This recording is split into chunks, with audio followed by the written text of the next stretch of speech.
So today I'd like to dive deeply into the iconographic meaning of a recently painted painting by a New York painter named Leonard Porter. He's a classical specialist, he's still alive, he's still painting things worth knowing. So the painting we're talking about today is Leonard Porter's St. Dominic and the Eighth Way of Prayer. And maybe you know St. Dominic, the founder of the Dominican order. When he was up for canonization, there was a lot of testimony about his life, and people talked about how holy he was, the different ways he prayed. And there came to be known something as the 9 ways of prayer. Among the many ways that Dominic prayed, one was standing with his arms outstretched like Christ on the cross. One was bowing and kneeling before the Blessed Sacrament. But one that drew a lot of attention was called the Eighth Way, his way of going into a room alone, particularly after meals, and he would converse with God. Or it seemed like he would converse with God. He would respond, he would ask questions, he would cover his face with his cloak, as he was coming to understand the nature of God by having this intimate conversation with him. So artist Leonard Porter decided to capture Dominic in this moment of enlightenment when he heard the voice of God. And so when you look at this painting, what you see is a man in a room bounded by 4 columns. But at the same time, this room is open to the world, and here's the large mission of the Dominican order: to give the fruit of their contemplation to the world. They were founded to fight a particular heresy called the Albigensian heresy. And so by praying and studying the scriptures, the Dominicans could learn how to convince the heretics of the truth. So they had a mission that was twofold. At once, it was deeply contemplative. Go to your room and pray. On the other hand, the fruit of this contemplation was meant to be given to the world.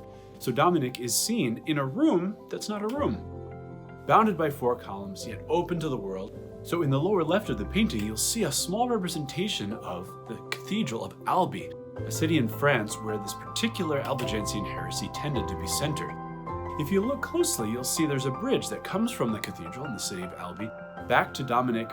Very closely, you'll see a tiny little man. He's an Albigensian heretic who's converting and walking back to the church, walking back through the preaching of St. Dominic. Now what you see here is an angel who comes in, just about to touch Dominic on the shoulder, and he's carrying a jar of water.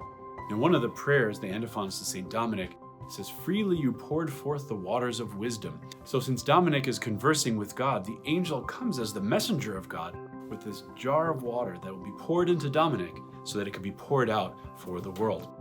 If you look closely at the jar, it actually has the Latin phrase inscribed on it, aquam sapientiae, which means waters of wisdom.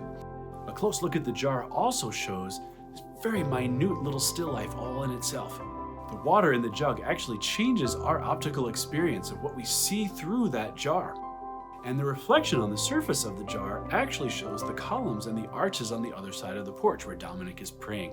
So this little jar of water, less than an inch tall, becomes a tiny little microcosm of great theological ideas. The Holy Spirit is compared to the water of the river of life who turns the desert of the earth into a garden. He makes our souls nourished with life as a river would in a dry field. It changes our optical experience of the painting because the water actually bends the light that goes behind it, and this requires great technical skill to do as an artist today. If you look at the floor, for instance, the floor of his cell is made of 9 square tiles bounded by red lines. So here you have a square 3 by 3, which is 9 particular things. Inside that square, though, is an octagon, or an 8-sided element. So here is the 8th way of prayer among his 9 ways of prayers, echoed by the way that the floor patterns are set, 8 sides within a 9 square floor. If you look closely behind the little pedestal where Dominic is praying is a crucifix on a stand, but the base of it has a little head of a dog. And that was actually designed almost as if it could be built as a real piece of furniture by the artist. And the Dominicane is this pun.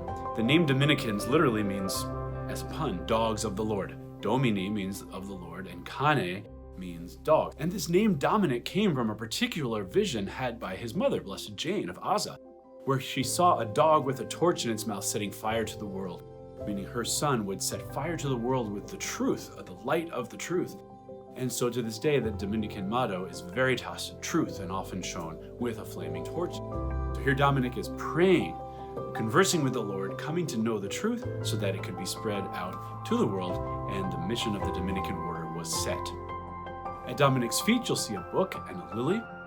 Dominic was known for his chastity. He gave up the comforts of wife and family so he could be free to preach to the world, and the lily is a symbol of that chastity. And the book, of course, speaks of this great desire that Dominicans have to study, to learn, to know, so they can be eloquent preachers.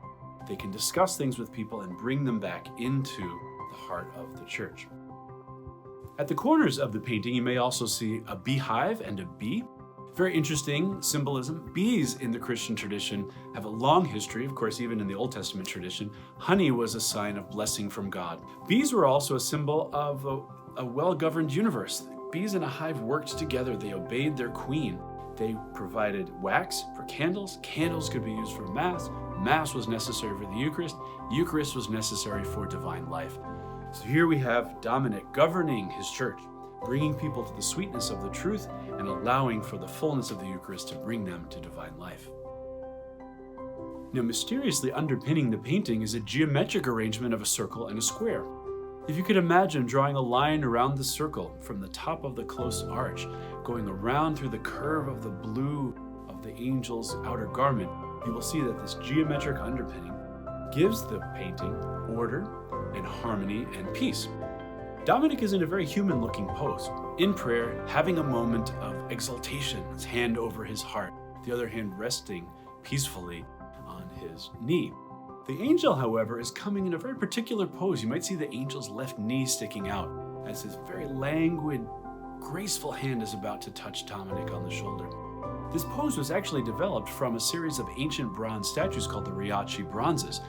In the Renaissance, it was a common thing to take the pose of an ancient statue, adopt it, and adapt it for a new painting that was being made to give the saint a classical kind of perfection.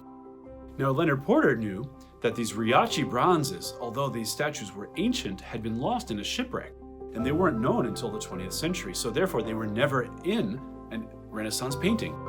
Leonard Porter was smart enough to use the pose of the Riachi bronzes, continuing this long Renaissance tradition, but yet being the first person to use this particular example, first coming to light in the 20th century. And this is what classical painting does.